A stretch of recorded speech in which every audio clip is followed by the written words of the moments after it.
Benissad est avocat et président de la Ligue algérienne de défense des droits de l'homme, LAD. Dans cet entretien, il revient sur les déclarations du chef de l'état-major de l'ONP, le général Ahmed Gaïd Salah, concernant la lutte contre la corruption. La justice s'est-elle réellement affranchie de toutes les contraintes, pressions et dictats, et travaille-t-elle maintenant loin de toute démarche sélective et conjoncturelle, comme le dit Gaïd Salah? Dire que la justice s'est affranchie du jour au lendemain relève de la fiction politique. L'indépendance de la justice est un long processus et qui ne peut se concevoir que dans une société démocratique. Le système autoritaire est la négation même de la démocratie et de l'état de droit. C'est en fait la séparation et l'équilibre effectif des pouvoirs exécutifs, législatifs et judiciaires qui peuvent amener ce dernier à être précisément un rempart contre les abus des deux premiers et en particulier du pouvoir politique. C'est donc un état de droit qui peut garantir l'indépendance de la justice. Pour sortir de la mainmise du pouvoir politique et des puissances de l'argent sur la justice, il faut une constitution qui assure le principe évoqué et procéder à de profondes réformes judiciaires compatibles avec les normes internationales en matière des droits civils et politiques. Pour l'instant, on n'est pas sorti de l'auberge.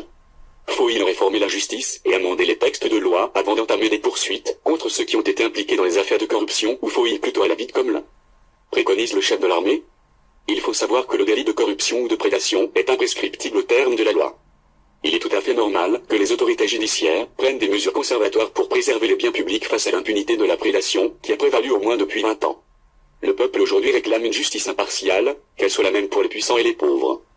Partant de ce principe, je pense que cela n'est possible que dans un État respectueux de la présomption d'innocence, assurant les garanties d'un procès équitable et du respect des droits de la défense.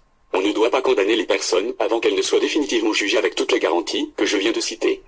La justice, pour qu'elle se rende sereinement, ne doit pas faire l'objet de pression politique, médiatique ou de la vox populi. Seuls donc des instruments démocratiques peuvent garantir réellement une justice indépendante, une justice juste de laquelle on ait le droit de rêver. Le chef de l'état-major parle depuis quelque temps et à chacune de ses interventions, des poursuites judiciaires lancées contre des hommes d'affaires et des figures politiques. Ce mardi, il a même cité en exemple des commandants de régions militaires et l'ancien chef de la gendarmerie nationale. De tels discours ne représentent-ils pas des risques pour le bon fonctionnement de l'appareil judiciaire et n'en freinent-ils pas le principe de la présomption d'innocence?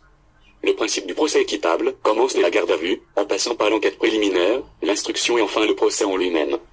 Pendant toutes ces étapes, il faut respecter la présomption d'innocence et éviter que le pouvoir exécutif ou politique n'interfère dans le cours des affaires. Il faut trouver aussi un juste équilibre entre la liberté d'informer et la présomption d'innocence. Le parquet doit communiquer sur toutes ces affaires en cours, sur les éléments objectifs de toutes ces affaires tout en respectant la présomption d'innocence et sans violer les secrets de l'enquête préliminaire ou de l'instruction. Ça peut paraître compliqué tout ça, mais c'est le prix à payer.